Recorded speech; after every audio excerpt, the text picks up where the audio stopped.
Oi, Nanda, seja bem-vinda aqui ao nosso Conversa de Corpo e Pedro, Alma. obrigado por esse convite. Uma honra estar aqui, poder falar um pouquinho sobre movimento, né?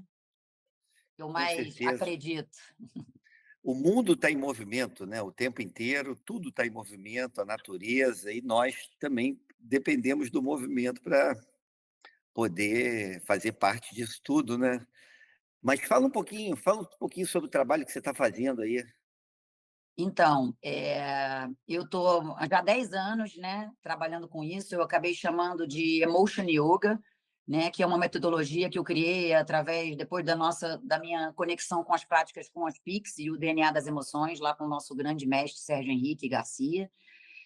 De entender como é que as emoções e os sentimentos eles influenciam diretamente o nosso corpo. O nosso corpo guarda histórias, guarda sentimento, né? Guarda sensação, e através da prática do movimento, da presença e da respiração, como é que eu consigo reorganizar melhor isso tudo internamente para eu poder literalmente lidar melhor com as coisas que estão acontecendo dentro e fora. Então, é lidar um pouquinho da forma como eu estou reagindo às coisas que acontecem. Eu uso o movimento para isso. É como se eu fizesse eu costumo dizer, é um grande estudo de si, usando o corpo como laboratório. É incrível isso mesmo, porque as respostas, o corpo, né, fala para a gente o lugar. Fala um pouquinho sobre isso, sobre dá uns exemplos assim, até que estão acontecendo no seu trabalho mais com as pessoas, porque para poder dar um exemplo prático assim de algo que algum movimento desbloqueia ou que pode te dar uma projeção para alguma direção da vida necessária nesse momento, né? Às vezes é só, bom, o primeiro ponto principal que eu sinto é a aproximação, que é como o trabalho, como todas essas práticas, elas aproximam, elas voltam você, te trazem de volta para o centro, é trazer você de volta para si. Porque eu sinto que assim, tudo que está acontecendo no mundo, né, as nossas distrações, o que a gente está fazendo com o uso do tempo, e tudo está distanciando muito a gente do que a gente realmente é. Aí a gente vai, né, assumindo funções, personagens, aí eu faço isso, aí você se comporta, seu comportamento vai se adulterando de acordo com o que a sociedade vai exigindo, e você vai fazendo coisas para ser aceito. E aí, no fundo, será que você é aquilo? Né? Você quer essa sensação de pertencimento. E aí eu sinto esse distanciamento de si. E aí a prática traz você mais para perto de você, de quem você é realmente. É como se fosse a gente retirando as camadas que impedem você de ser mais verdadeiro, mais autêntico, mais presente. Isso eu tenho visto muito na prática acontecer, essa reaproximação com você. Né? Realmente com o que você sente, abrir um espaço que não tem julgamento, botar você para entrar em contato com as suas emoções e com as suas sensações, né? Eu provoco, às vezes, uma sensação de propósito, porque eu vou ter insatisfação fora, eu vou ter frustração, eu vou ficar desequilibrado. Então, eu posso provocar o desequilíbrio numa postura de equilíbrio, por exemplo. Mesmo pessoas com prática avançada vão cair. Todo mundo vai cair, todo mundo vai errar, todo mundo tem muito para aprender, né, ainda todos os dias. Então eu provoco as sensações para que eu possa, ali na prática, aprender a lidar com determinadas sensações e emoções, para quando isso acontecer na minha vida, eu já estou treinado, digamos assim, eu já sei lidar melhor com aquilo. Então, por exemplo, a gente tem, posturas, eu faço muito no início, posturas que abrem o peito, para eu poder entrar um pouco nesse campo, nesse berço dos sentimentos, né? Eu poder ter um pouco mais de liberdade para sentir, mas é deixar o peito aberto também para eu poder estar em dia com as minhas conexões. Eu preciso estar pronto para receber. Se eu me fecho, não vem nada. Né? E é também aquilo que a gente conhece muito no DNA das emoções, como é que a postura ela interfere no meu estado interno e como é que o meu estado interno interfere na minha postura, né? Se a pessoa ela está mais triste, ela está, né, mais chateada, ela está mais fechada, com menos energia. Se você faz isso aqui, já muda logo o seu campo vibracional. Né? Então eu troco, eu giro a vibração através das posturas, né? De forma muito simples, sem precisar estar exemplificando nada. Pô, muito legal até quando você fala, né, de começar por essa parte aqui, nessa parte do chakra coronário mesmo, né? Que é engraçado que é o chakra da interseção, né? Você tem três em cima, três Três embaixo, embaixo. os três em cima mais ligados à parte superior, né? Os três de baixo mais ligados à parte terrena, né? Alimentação, reprodução, e de repente aqui é onde faz a reprodução, né? Você vê, você usa práticas, né? Esse reiki, essas coisas, você vai com a mão, né? Você vai, é daqui que sai, né? A expressão, e é onde está a tristeza também, né? Então é no pulmão. Então, pô, é interessante você fazer. E o que assim, você tem visto assim de necessidade nas pessoas que te procuram nos grupos? Você faz muita coisa, né? Você faz Faço muito. muitos Tem vários encontros. trabalhos, mas a maioria tem muita gente. Antes de eu falar, deixa eu só voltar para o centro do coração rapidinho, só para fazer uma observação.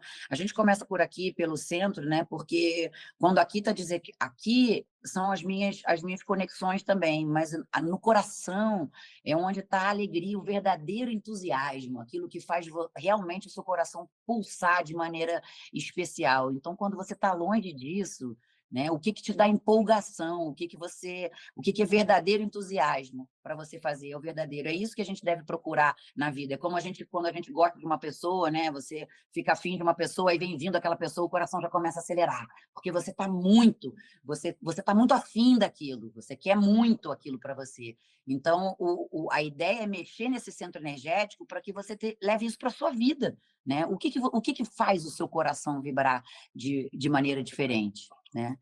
Então, de maneira especial. É, tem muita gente me procurando, assim, o que eu percebo é muita gente com ansiedade, tá? Muita gente hoje. E esse é um ponto que é legal de falar, porque, assim, todo mundo tem ansiedade. Todo mundo tem. E todo mundo tem estresse. Só que a diferença é como é que a gente lida com isso. E, principalmente, como a gente se recupera disso. Eu preciso ter a hora de reparo, eu preciso me recuperar desse estresse, né? Seja ele qual for. Tem estresses de todos os níveis. Então, tem gente, é aquilo que eu estava falando com você um pouco antes, né, desse bate-papo começar, que tem muita energia, né? Se alimenta bem, faz um monte, consome, né? Se nutre de muita energia, mas desperdiça logo ali na esquina, né? E aí não sabe como fazer para repor isso. Então, a gente volta para a questão do sono, né? A gente vê, o que eu vejo mais são pessoas que chegam para mim com um déficit no parasimpático. O sistema parasimpático não está conseguindo trabalhar, literalmente. Ele não está conseguindo, as pessoas não conseguem relaxar, não conseguem parar, fazer essa pausa. Só para elucidar, explica o que é o parasimpático, só para não ficar dúvida na cabeça de quem está assistindo e não sabe o que é. Então, a gente tem, né, a gente tem dois sistemas, né, o sistema parasimpático e o simpático, como se eles fossem dois sentinelas que estão ali trabalhando para cuidar da gente. O simpático é aquele que está alerta, é o sistema de luta e fuga, que é aquele que está pronto para te defender, para você agir, né, para você tá pronto para qualquer coisa. E o parasimpático é aquele que diz para você, tá tudo bem, vai ficar tudo bem, agora não precisa fazer nada, né? Não está no teu controle, né? Você onde tem um poder de entrega muito grande. Só que precisa ter confiança também para você entregar. E a gente vê muito isso nas pessoas que têm dificuldade de literalmente entrar num relaxamento, né?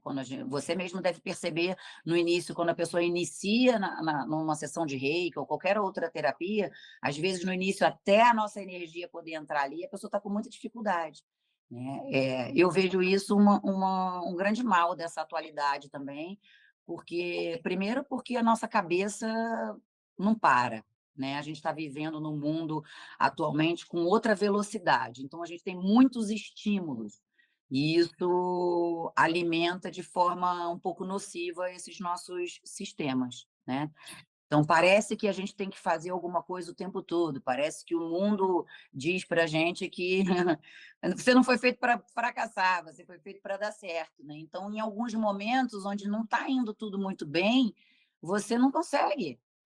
relaxar, parece que você tem que estar o tempo todo em alerta, né, e isso dá um curto-circuito no teu sistema, né. Vou dar uma provocada aqui, porque você começou tudo isso falando de ansiedade, né, que a gente sabe, e você falou também da presença.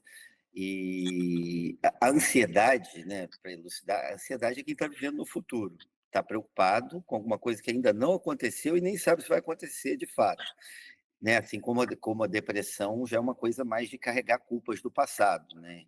Então, assim, aí ela está falando tudo isso, eu queria só dar essa clareada, porque é uma coisa que a gente fica muito pouco no presente, né, Nanda, assim. Então, quem vive muito lá na frente, 70% do seu tempo pensando no que vai acontecer lá na frente, ela desenvolve uma ansiedade. Quem vive uma parte muito grande do seu tempo lá no, no passado, tem uma tendência a desenvolver uma depressão.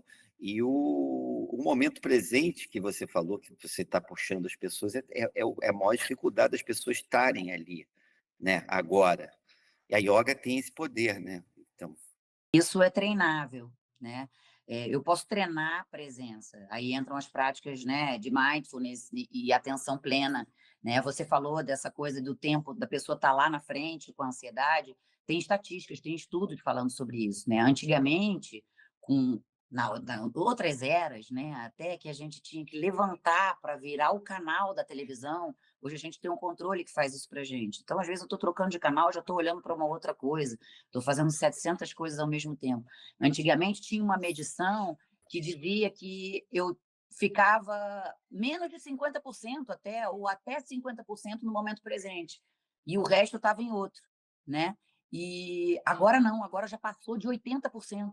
A gente perdeu essa presença. Mais de 80% do nosso tempo, eu estou em outro tempo sem ser presente. Ou eu estou em alguma coisa que aconteceu, que eu não digeri bem, ou que eu não estou lidando bem, né, principalmente essa tristeza, os casos mais depressivos, ou eu estou com a cabeça em algo que eu nem sei se vai acontecer.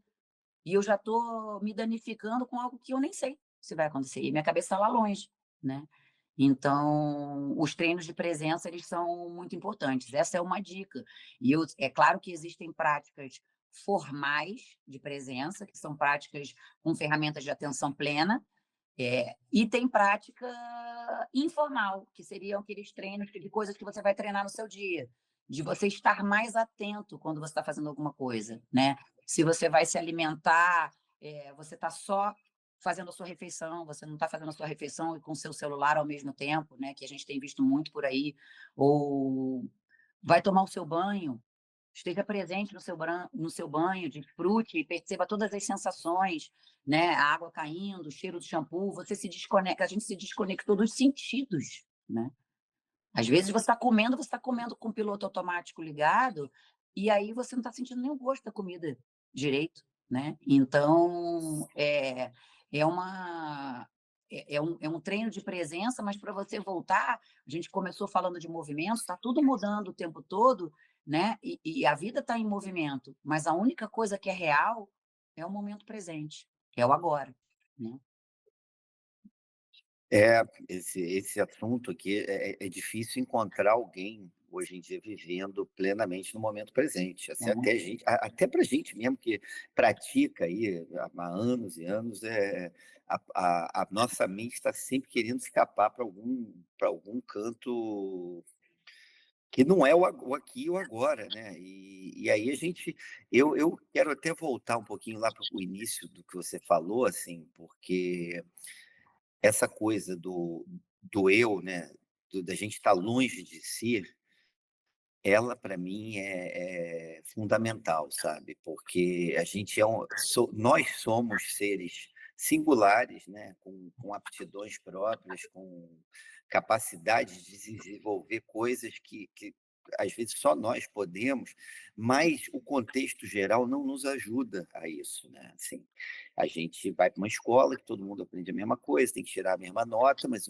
mesmo uns sendo muito bons para aquilo e outros não, mas a gente não consegue enxergar dentro do sistema de educação uma forma de nós nos descobrirmos, né? Nós sabemos quem nós somos pessoalmente. E aí, você falando tanto de movimento, é engraçado porque eu estava batendo papo com um amigo meu que deu uma guinada na vida e começou a treinar muito forte triatlon, né, e aí foi fazer o Ironman e me falou: "Cara, o nego vem me chamar para beber, eu não consigo beber. Se eu beber, eu prejudico." Aí você vê, não é nenhuma questão de consciência espiritual, sei o quê. O cara começou a treinar e a usar o corpo dele muito forte, né? Então, o que ele começou a estar muito próximo dos limites dele, né? E saber o que que fazia ele chegar um pouco mais longe, o que que poderia chegar um pouco mais próximo ou mais piorar a performance dele, no caso. E aí eu falo a importância de você se conhecer, você vê através de um exercício, o cara usou e fala: "Cara, isso aqui não me faz bem, isso aqui me faz bem." Eu não estou falando, assim, como pejorativamente, eu estou falando só do papo, sabe, se o cara bebe, se o cara não bebe, é mais para ver a questão de como as pessoas podem se conhecer através, às vezes, do movimento. Então o cara foi treinar um triatlon, estava vendo os limites do corpo dele, viu o que que faz bem, que começa a se policiar e a viver mais dentro da coisa que faz bem para ele, né. Então fala um pouquinho mais sobre isso. Sim, eu acho que assim, a gente percebe, né, eu vejo essa semana mesmo eu dei esse exemplo nas aulas, porque eu estava trazendo, sempre eu trago um tema para as aulas, né, porque eu acho importante a gente refletir sobre alguma coisa, né, a expansão da consciência, porque eu não vou ficar ali só no mesmo. Às vezes você fala: "Poxa, eu não olhei por esse lado, né, eu não parei para pensar nisso". Então eu trago essa consciência também. E essa semana foi a coragem, não, a coragem de olhar para si, porque eu acho que a prática também faz muito isso. Quando a gente está falando de limpeza, de purificação, eu não tenho como melhorar, eu estar mais limpo, eu começo pela limpeza do olhar. Então, é isso que eu vejo que a prática faz muito também. Ela me dá uma forma de olhar de uma maneira diferente, mais clara, mais verdadeira para mim, para tudo e para todos. Né? Então, eu trocar esse olhar. Então, eu preciso aceitar algumas coisas, eu preciso ter consciência de algumas coisas, né? Então, quando eu estou presente, eu estou prestando atenção em mim, mesmo que você repare alguma coisa que não seja muito legal. E aí eu vou dar um exemplo, e que é bom, e aí você só reconhece aquilo sem julgamento. Mas que bom que eu percebi aquilo, né? Que eu estou consciente daquilo. No final, a gente fez um relaxamento, e aí eu falei: eu vou tocar o sino tibetano depois do relaxamento, e vocês devagar, vocês voltem a sentar e a gente vai fazer uma meditação curtinha, só para aproveitar aquele estado que vem depois do relaxamento, que é maravilhoso. E aí, muitas pessoas saíram correndo do relaxamento para sentar, como se tivesse uma obrigação, uma hora para sentar ali, entendeu? E aí cortou completamente a onda. Mas, naquele momento, tem gente que até estava ok ali no relaxamento. Mas aí, na hora que sentou, já pum, a mente já disparou de novo. E aí a pessoa ficou inquieta, abriu o olho, começou a se coçar, coisas que são comuns. E aí, no final, uma pessoa virou e falou assim: Caraca, eu fiquei até rindo. Depois eu fui para casa rindo. Eu falei: Nossa, como é que eu fico inquieta, né? E como ainda eu estou muito agitada, como eu preciso disso daqui mais vezes. Porque quando a gente faz mais vezes, eu me permito com mais facilidade, né? O sistema já entende o recado e você relaxa realmente. Não que você não vá pensar em nada, né? Mas ela reconheceu que ela estava inquieta. Isso Ela você olhou para si. olhou para si, é um espelho, a prática é um É. espelho. Então, esse é um grande treino de presença também, porque quando eu estou com o meu piloto automático ligado, meus impulsos estão falando mais alto, né? Então, vou muito na reação, assim, muito. Eu não penso antes de falar, eu tô só agindo sem pensar, né? Então, se eu tenho um tempinho, se eu estou presente, eu percebo exatamente como eu estou, ou se tem alguém falando alguma coisa, eu falo, né? Você já não rebate, você já não Uhum. discute tanto, entendeu? Você não vai desperdiçar a sua energia.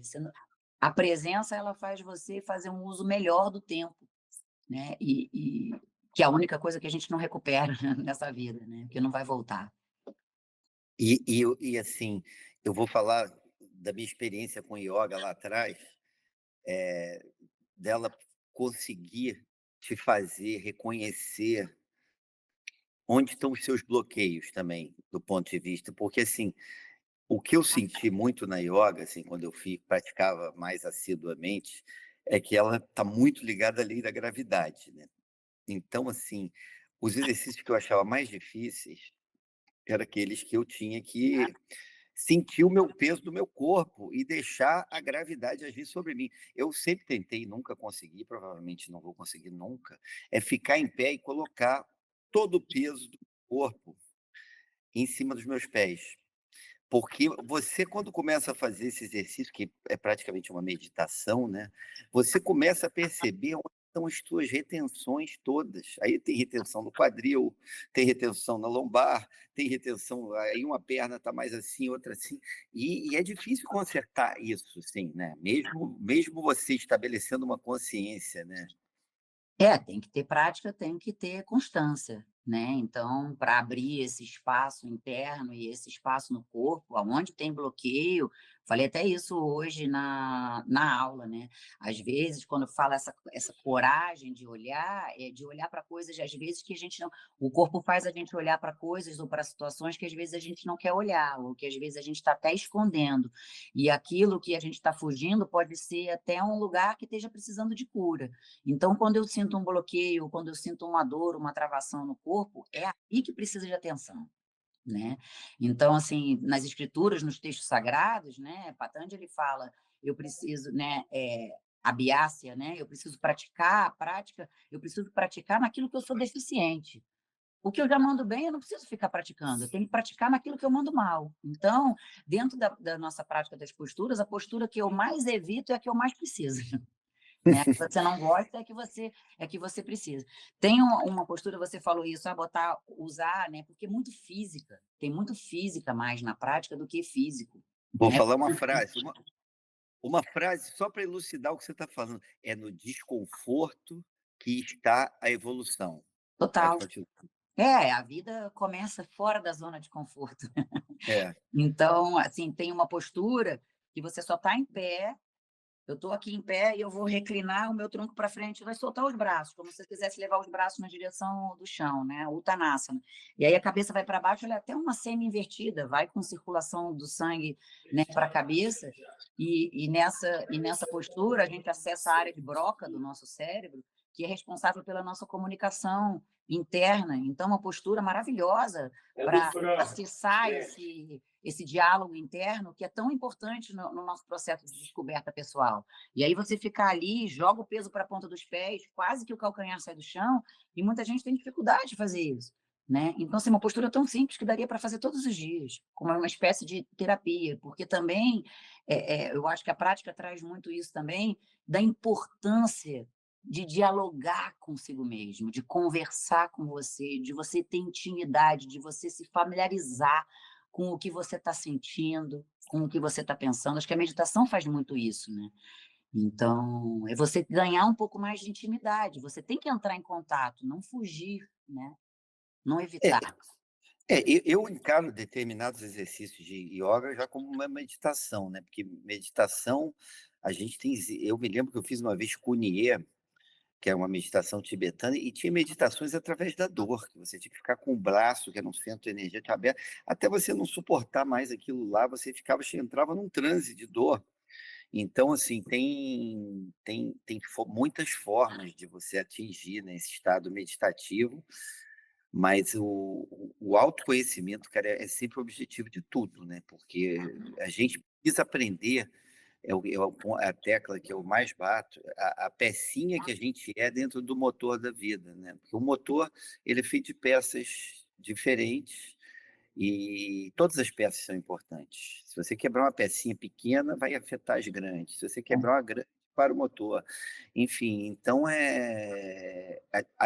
a partir do momento que o ser humano se encontra como necessário dentro do contexto de vida dele, a saúde dele já tende a dar uma melhorada, porque ele é como se você botar um parafuso dentro de uma engrenagem e, de repente, a engrenagem começa a girar, e você vê isso girar, e não importa se ao seu redor a engrenagem seja grande ou pequena, porque se você sente ela fazer girar, você sente essa utilidade, e essa, assim, eu não chamo nem de utilidade, mas eu acho que a coisa de você sentir parte de um todo, né, que nós somos interdependentes. A gente o conceito egóico do homem, ele levou a gente para uma ilusão de que alguém é melhor que alguém.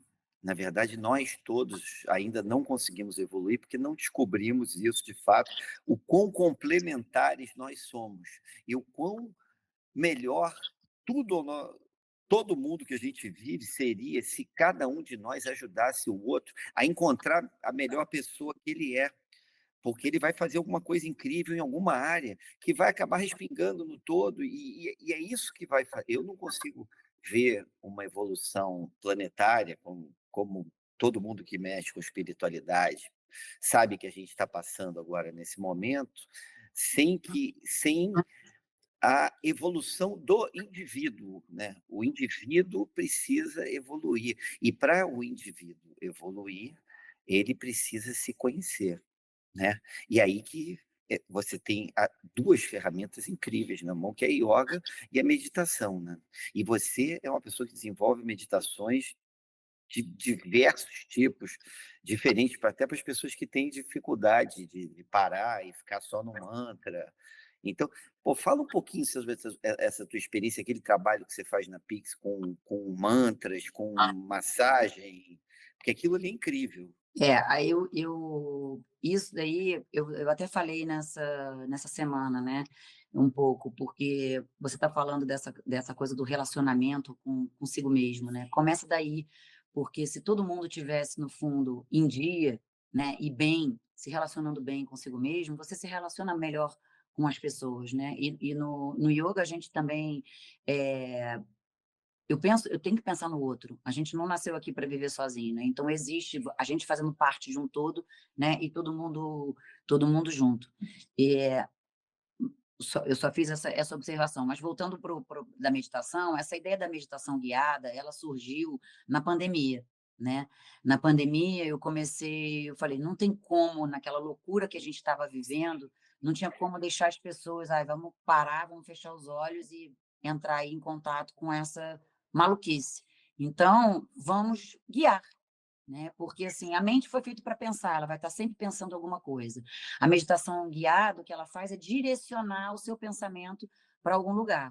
E aí, como ela é conduzida, e você vai usando um tom de voz e algumas pausas e tudo, eu posso ir mandando recados, né, para o meu sistema. Então é isso que eu faço ali na Pix, por exemplo, nesse trabalho voluntário, que é uma versão pocket, porque ela é curta, né, mas ela é suficiente, são 15 minutos e a gente vê como que em 15 minutos, até hoje, foi, assim, strike. Eu con É, eu a gente consegui alguns com 3 minutos eles já desligam. Então, assim, a minha ideia, que eu chamei de emotion unlock, porque eu preciso desbloquear. Então, primeiro eu preciso desbloquear o simpático, né, para o parasimpático poder dar uma trabalhada, né. Eu quero desbloquear esse curto-circuito que está entre os 2 sistemas, permitir que a pessoa relaxe. Aí eu começo mexendo no pé dela. Eu vou fazendo massagem no pé, de acordo com o que ela me falou, eu posso pegar algum ponto, porque a gente tem todos os pontos nos nossos pés, né, todos os nossos órgãos, tudo. Então, e aí eu coloco uma meditação guiada. E aí, à medida que ela vai desarmando, ela vai ouvindo. Aí, por exemplo, se chegar uma pessoa que está com um problema no intestino, está passando por um período de muita insatisfação, de muita contrariedade, tudo, eu posso colocar um áudio para ela, uma meditação guiada, para ela lidar com aquilo de uma maneira diferente. Eu vou falar sobre aquele assunto, eu faço ela ouvir e ela consegue, com o corpo, o sistema mais relaxado, ressignificar e entender aquilo de uma outra maneira.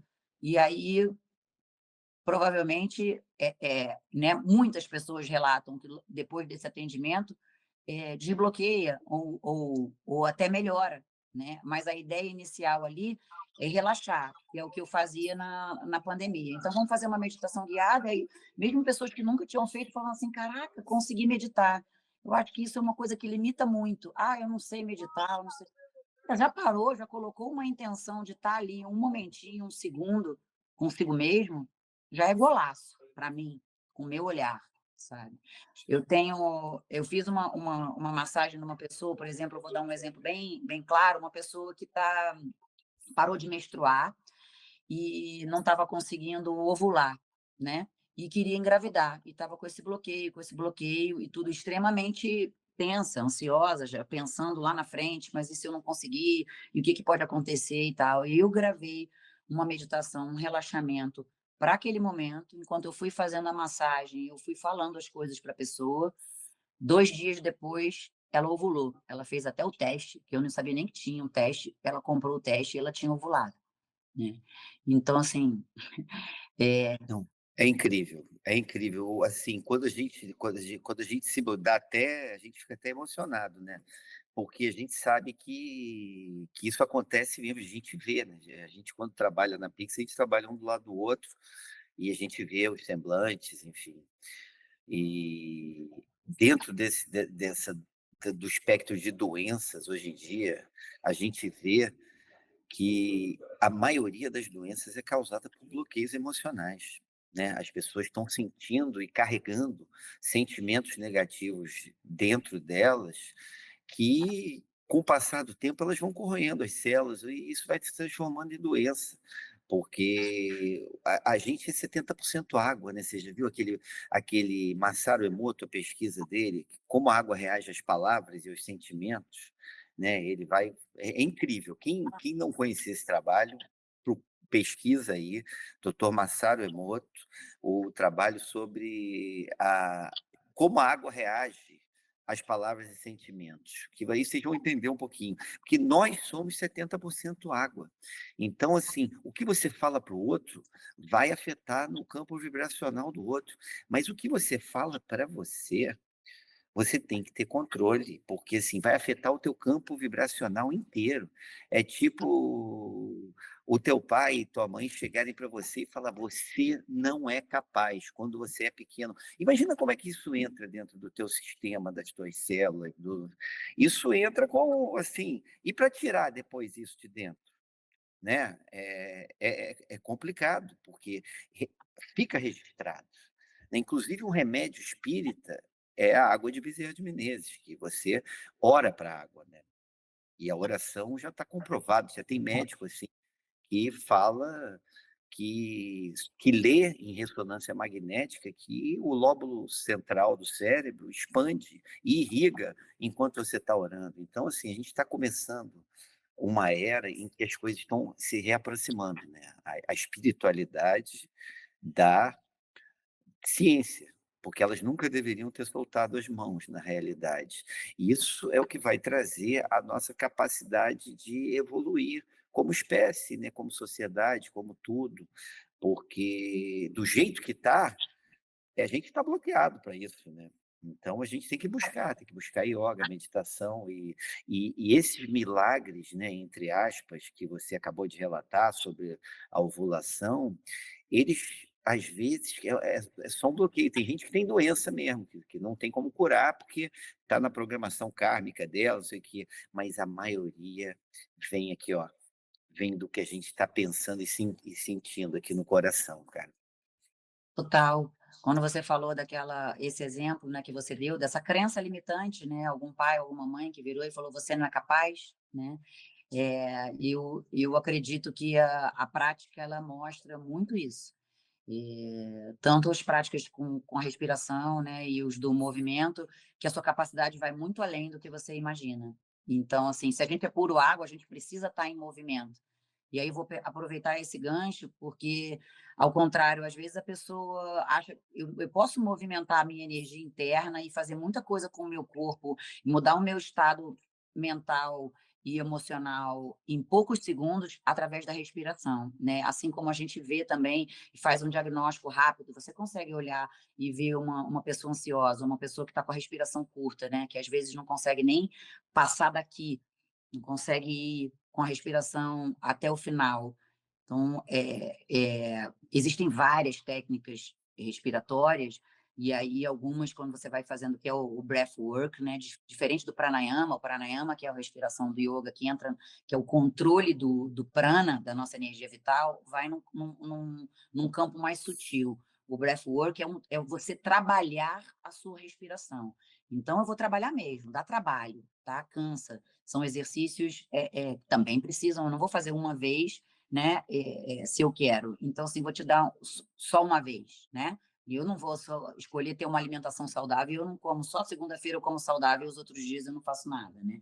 Que não vai adiantar. Mas nos treinos de respiração, a gente faz pequenas apneias, pequenos momentos sem respirar, né? Mesmo que curtinhos. Nessa hora, só o desafio de você ficar sem o ar, né? Quem diz que você está sem ar é a sua mente. Porque o ar está ali, você não está embaixo d'água. É diferente de surfista de onda grande que precisa treinar a apneia para estar lá embaixo e não ter ar, literalmente, para pegar. Né? Mas a gente está aqui, se eu quiser, eu respiro. Né? Então, eu posso fazer com mais segurança e tranquilidade esses treinos. Mas a respiração, ela vai movimentar muito a minha energia interna. E tem, por exemplo, a respiração alcalina, que não tem contraindicação nenhuma, e que muitas pessoas estão fazendo uso dela, ela é minha preferida, e primeiro porque ela não tem contraindicação nenhuma, e segundo porque ela equilibra o pH, o nome já diz, respiração alcalina. Então, eu quero que o meu campo biológico esteja em dia, porque senão células malignas adoram campo desequilibrado, né? Então, ela é simples, inspira pelo nariz, solta pela boca.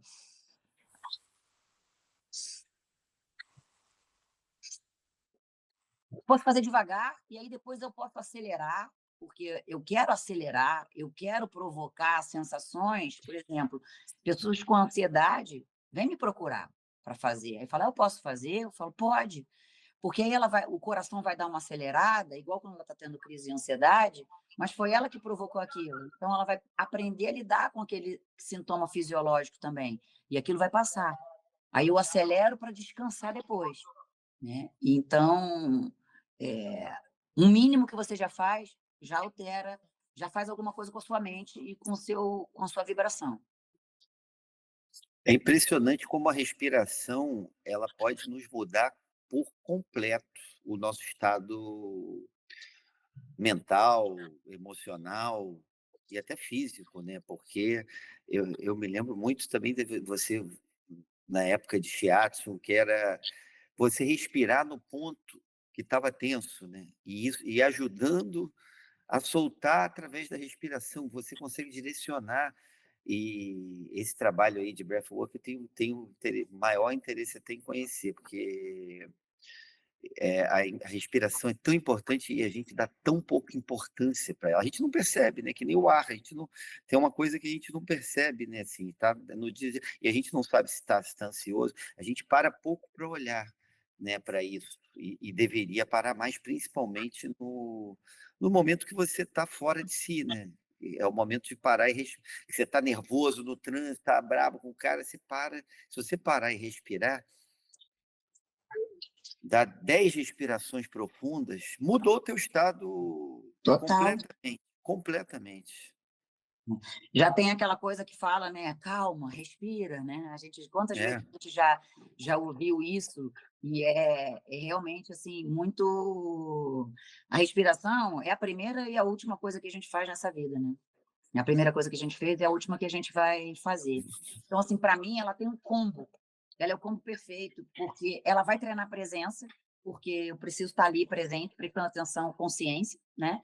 E ela vai me dar relaxamento, tá? Ela pode me provocar também, ela pode me dar energia. A gente tem respirações que ativam, então eu falo, tem a respiração água, a respiração café, né?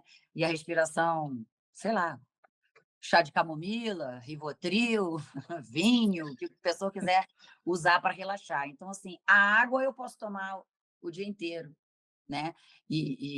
Mas também não posso me encharcar, eu não vou beber 10 litros de água por dia, né? A do café você toma quando você precisa, né? E a do relaxamento também, que são as que a gente está querendo mais, mas eu também, se a pessoa ela já está com baixa de energia, né? Se ela está mais preguiçosa, ela precisa fazer uma mais ativa. Então, é aquela coisa dessa conversinha com você. Você acorda e vê como é que eu estou hoje, o que eu estou precisando.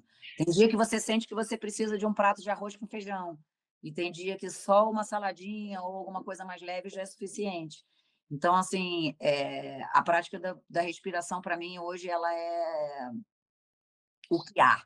É o melhor remédio que eu já conheço e você leva para qualquer lugar, está aí gratuito, disponível para você o tempo inteiro. E você, com 3 minutos, já está comprovado, com 3 minutos, de 3 a 5 minutos, mas no mínimo 3 minutos, já faz uma diferença no seu sistema.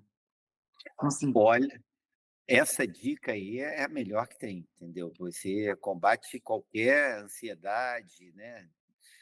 então E você parar para respirar. Muitas vezes você fala, pessoas com ansiedade, se eu falar, fecha os olhos, preste atenção na sua respiração, ela já vai acelerar. Então, do mesmo jeito da meditação guiada, é legal fazer uma condução de uma respiração tranquila, né? Por isso que a gente vê muito assim, né? Cheira a flor e assopra a vela. Toda criancinha sabe disso, né? é, Né? O que eu quero primeiro é esvaziar muito, eu quero soltar muito ar, eu preciso limpar, eu quero esvaziar literalmente. A gente fez, lembra na Pix, soprando com um canudinho, porque, né, se você fizer aqui com um canudinho com a mão, você inspirar e soltar devagarinho, você vai conseguir soltar muito mais ar devagarinho do que se você fizer. Parece que você solta tudo de uma vez só, né? é. Aí eu digo, Isso é um treino. é treino. Se você fizer, ó, inspira, segura o ar, bota mais ar para dentro. Bota mais ar para dentro. Você consegue inspirar mais umas 3, 4 vezes. Ou seja, você não botou todo o ar para dentro de uma vez, né? A gente não faz isso, porque eu estou no automático, eu não presto atenção. Então, se eu parar 3 minutinhos só para prestar atenção na minha respiração, mesmo que eu fale, não preciso fazer nenhuma técnica, eu posso começar só prestando atenção que existe um ar entrando no meu corpo e eu quero aproveitar todo ele, porque ele vai me nutrir, e existe um ar que está saindo do meu corpo e eu quero deixar ele sair por inteiro porque ele está me limpando. É incrível. Olha, a respiração pode levar a gente para qualquer lugar, cara. Impressionante, porque até a meditação também, para mim, está muito ligada a ritmo respiratório, né? O nível de profundidade que você atinge, né? Você acaba baixando a tua respiração e conseguindo inalar mais pelo nariz, soltar pelo, né? Que a gente também, muita gente respira pela boca, né? Que não é legal, né?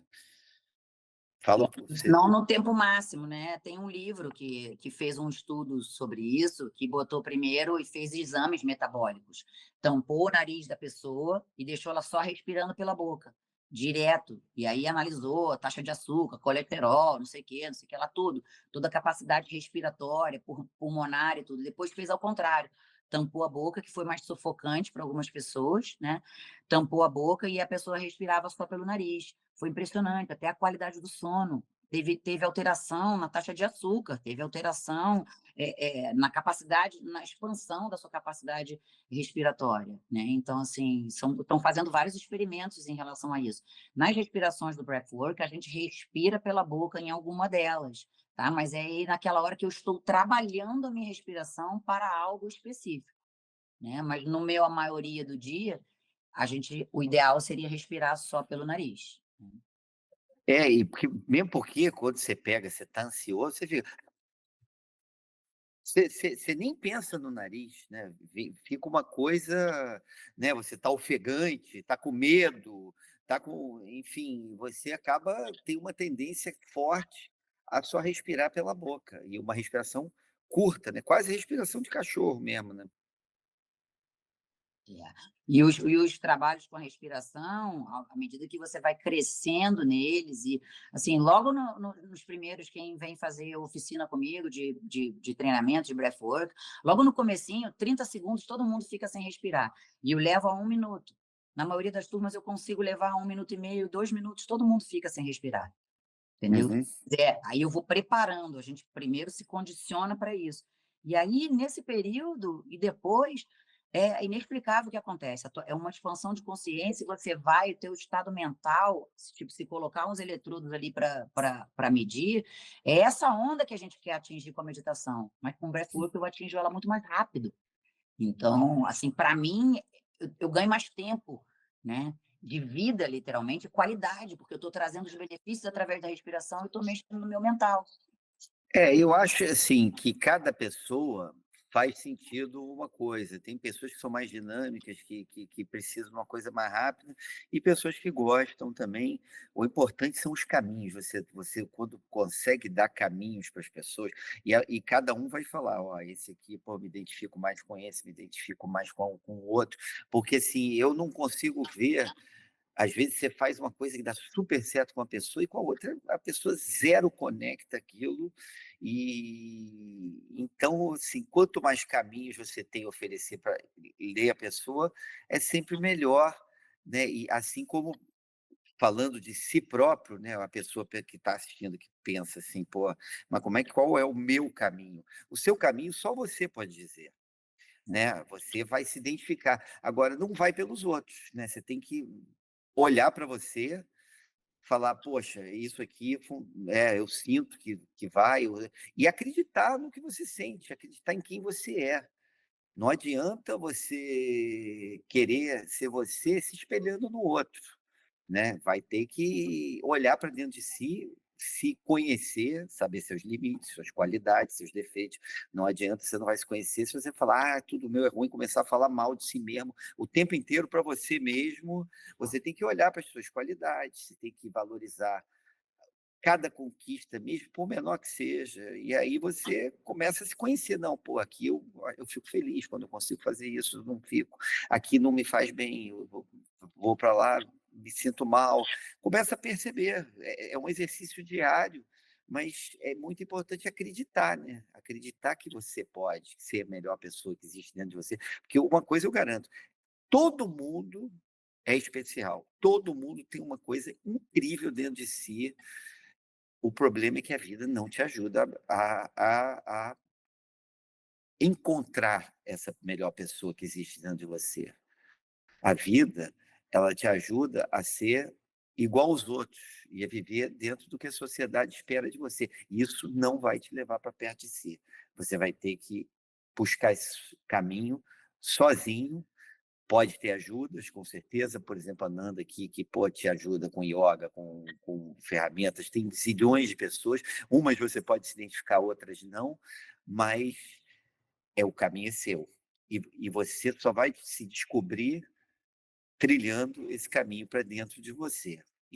Principalmente se ouvindo o que o seu corpo fala, o que o seu coração fala, o que os seus sentimentos, sensações, dores, tudo isso. Você estava falando dessa coisa de que tudo vai levar, né, a você até você, né, e como é importante, a gente volta pelo que a gente estava falando no início, a aproximação de si. Então tem uma frase que me acompanha no meu trabalho e para mim ela é a chave, que a cura é a jornada e o destino é você mesmo.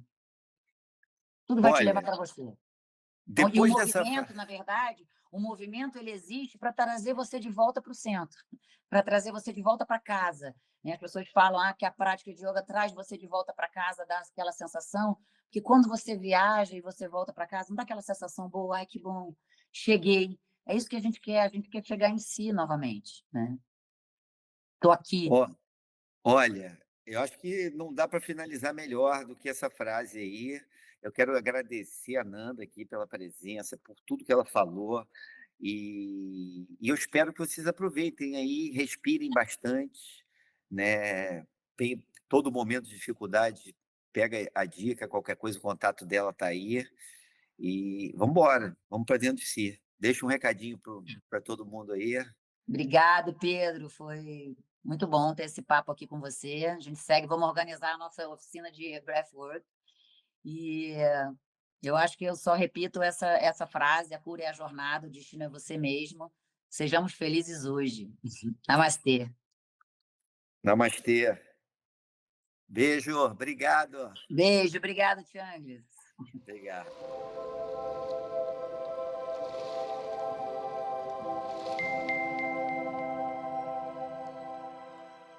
Se você gostou do conteúdo, dá um like e se inscreve no canal que ajuda a gente a fazer mais. E fica com Deus e até a próxima.